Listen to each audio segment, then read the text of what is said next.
Samurai Nippon. The Samurai Dining Table, War Rations and Daily Flavors. Opening. Samurai warriors ate raw rice by crunching it between their teeth. You think that's a lie, right? But it's actually true. Why? Because lighting a fire would reveal their position to enemies. In other words, they literally fought for their lives while eating raw. That smartphone you're holding right now would be worth a daimyo's annual income in the Sengoku period. But samurai found value greater than smartphones in just a single grain of rice. Why? Today I'll reveal shocking truths about samurai. Dining tables that 99% of modern people don't know. By the end of this video, your perspective on food will be completely transformed. But first, please subscribe to our channel and hit that like button. This helps the algorithm show you more videos perfectly suited to your interests. Chapter 1. The Unknown Hell of Starvation. Now, here's a question for you. What do you think was the average lifespan of a Sengoku samurai? Give me your answer in 5 seconds. 5, 4, 3, 2, 1. The answer is 38 years old. Less than half of modern Japanese people. And the number one cause of death wasn't battle. It was actually malnutrition. Can you believe it? Those robust samurai warriors were dying from food-related causes. But wait a minute. How many meals did you have today? 3 times? Twice? Actually, 65% of Sengoku samurai ate only once a day, and that was equivalent to just one modern convenience: store bento box and calories. Imagine this wearing heavy armor from dawn to dusk, charging on horseback, swinging swords, all on one meal a day. Even modern boxers couldn't handle that level. Moreover, the rice they ate was completely different from modern white rice. It was mixed grain rice combining brown rice, Japanese millet, foxtail millet, and beans. Something modern people would think, hey, this is bird feed. But actually, when analyzed by modern nutrition science, this mixed grain rice had a perfectly balanced nutritional profile. B vitamins, dietary fiber, minerals, all 3 times. More than modern polished rice. Samurai were unknowingly eating what we now call superfoods.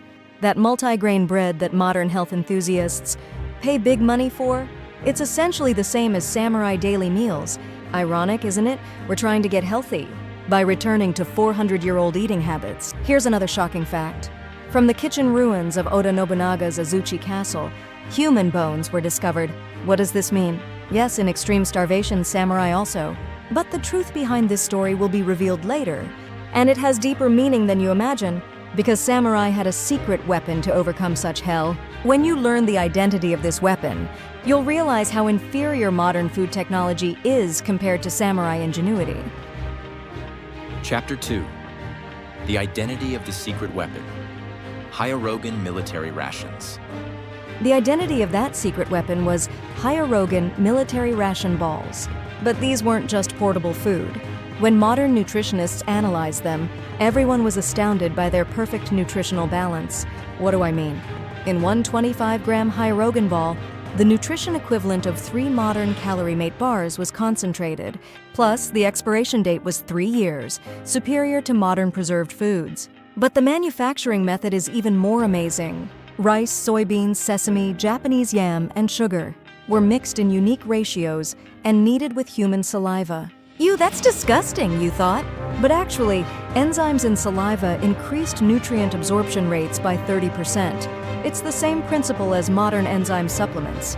Sengoku samurai were also biochemists, apparently. Even more amazing were the regional variations of Hyorugan. The date family of Tohoku added bear fat for a high-calorie version. The Shimazu family of Kyushu made a perspiration-promoting version with chili peppers, and the Takeda family of Kai mixed dried horse meat for a high-protein version. It's like regional limited edition flavors of modern protein bars. But the most innovative was the Mori family's seaweed-included Hyorugan. Iodine in seaweed activated thyroid function, improving basal metabolism by 20%. In other words, the Mori army had magical food that enhanced physical strength just by eating it. This is said to be a hidden factor in their unification of the Chugoku region. Here's a quiz, the reason. Oda Nobunaga defeated Imagawa Yoshimoto at the Battle of Okehazama. Textbooks say it was a surprise attack, right? But the real reason was different.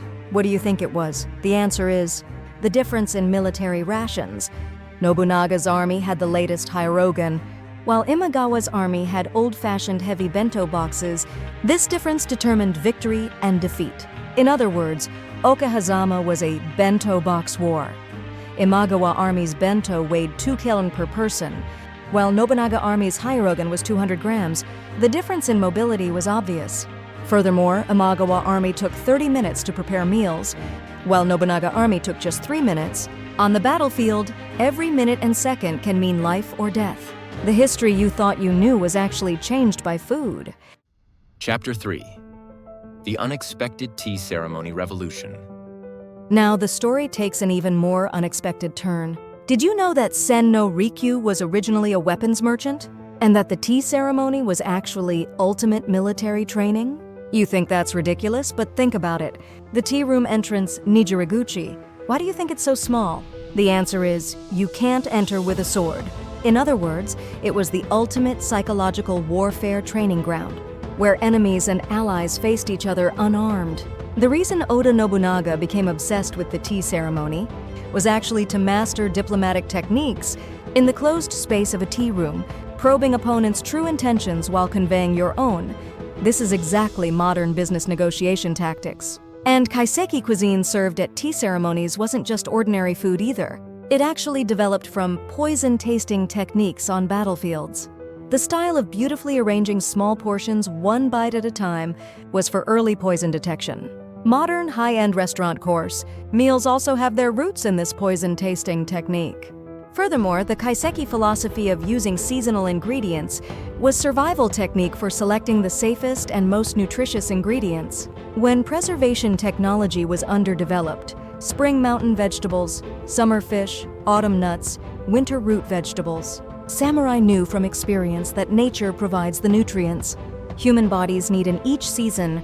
Modern concepts of local production for local consumption and seasonal production for seasonal consumption are also samurai wisdom. But the most revolutionary aspect of the tea ceremony was the spirit of Ichigo, Ichi. One time, one meeting. For samurai who never knew when they might die on the battlefield, this philosophy of cherishing each moment was truly a philosophy of life. Actually, Toyotomi Hideyoshi held a final tea ceremony with Sen no Rikyu the night before the Korean invasions, reportedly saying, "Let's make today, when we might die tomorrow, the best day possible." And this philosophy became the origin of modern omotenashi culture and cafe culture. Even Starbucks' concept is actually based on Sen no Rikyu's tea ceremony spirit. The concept of third place, positioning the tea room as a third space, that's neither home nor workplace, is exactly Sen no Rikyu's idea. The world still revolves around the hearts of Sengoku samurai. The healing and mindfulness that modern people seek are the same as the spiritual training that samurai practiced in tea rooms 400 years ago. Chapter 4. Desperate Castle Siege Survival. Now comes today's most shocking story. Are you mentally prepared? During the siege of Odawara Castle, what happened inside the castle? Samurai initially ate stored rice. After 1 month, they began eating weeds. But this is where their samurai nature showed. They didn't just randomly eat grass. They strictly classified poisonous plants from edible ones and even established cooking methods. Dokudami Hutunia cordata was brewed for medicinal effects. Mugwort was made into tempura for nutritional value. Dandelions were completely utilized, including roots. They had knowledge rivaling modern wild plant cuisine researchers. After 2 months, they ate tree bark, but this was also scientific. Cherry bark for fever reduction, pine bark for sterilization, willow bark for pain relief, like a natural pharmacy. After 3 months, they boiled and ate leather armor, but leather is rich in collagen and was actually highly nutritious food. It's the same ingredient as modern beauty supplements. And in the 4th month, cannibalism finally began inside the castle. But this wasn't barbaric behavior. Samurai maintained courtesy to the end. They offered words of gratitude to dead comrades, obtained permission from bereaved families, and sustained life while shedding tears. This is the true face of Bushido. Moreover, they took a scientific approach even to cannibalism. Organs spoil quickly, so were consumed first. Muscles were salt-cured for preservation. Bones were crushed for soup. It's the same concept as modern meat processing techniques. They were more humane than modern people who would do anything to survive. Could you maintain such dignity as samurai did in the same situation? But samurai never gave up even in such despair. Do you know the Shimazu family's Jigoku-ni Hell Stew? This was a technique to simultaneously boil meat, vegetables, and mixed grains in one pot, but it was actually more efficient than modern pressure cookers, because they calculated the cooking order of ingredients, adding hard items first so all ingredients finished cooking simultaneously. Cooking time reduced by 1/3, nutritional value doubled, and fuel consumption halved. It makes sense that NASA referenced this technique for space food development. The International Space Station's cooking system applies the principles of Shimazu family's Hell Stew. Isn't it romantic that what astronauts eat contains the wisdom of Sengoku Samurai? And Wisugi Kenshin's snow-buried rice. Rice preserved in snow was stored more deliciously than modern freezing technology, because snow crystals didn't destroy rice cells, but rather increased sweetness. Scientifically speaking, starch converted to sugar at sub-zero temperatures, while the weight of snow provided appropriate pressure to increase rice density. Currently, this technology has been revived as premium brand rice in Niigata, sold as Yukigura Mai for 5,000 yen per kilogram. That's 20 times the price of regular rice you eat. Samurai wisdom is still actively earning money. What's interesting is that records show Wisugi army members who ate this snow-buried rice had 50% lower rates of catching colds than other armies. The increased sugar from snow burial was improving immune function. Truly functional food of the Sengoku period? Chapter 5. Shocking Influence on Modern Times. Here's the final shocking fact. The phrases itadakimasu and gochiso-sama that you normally use were actually created by Sengoku samurai. Itadakimasu means receiving life, and gochiso-sama means thank you for running around Gochiso to gather ingredients. In other words, the foundation of Japanese dining manners is entirely samurai spirit. But that's not all. Chopstick usage, tea bowl holding method, eating order. All these manners were established in the Sengoku period. Why hold the tea bowl with your left hand to keep your right hand free for your sword? Why drink miso soup first for poison detection? Why eat rice last? To keep your stomach light so you can immediately stand up in combat emergencies. The reason foreigners praise Japanese dining manners as beautiful is actually Bushido spirit. And now, the globally acclaimed intangible cultural heritage of Washoku Japanese cuisine is actually recognition of Sengoku samurai food culture.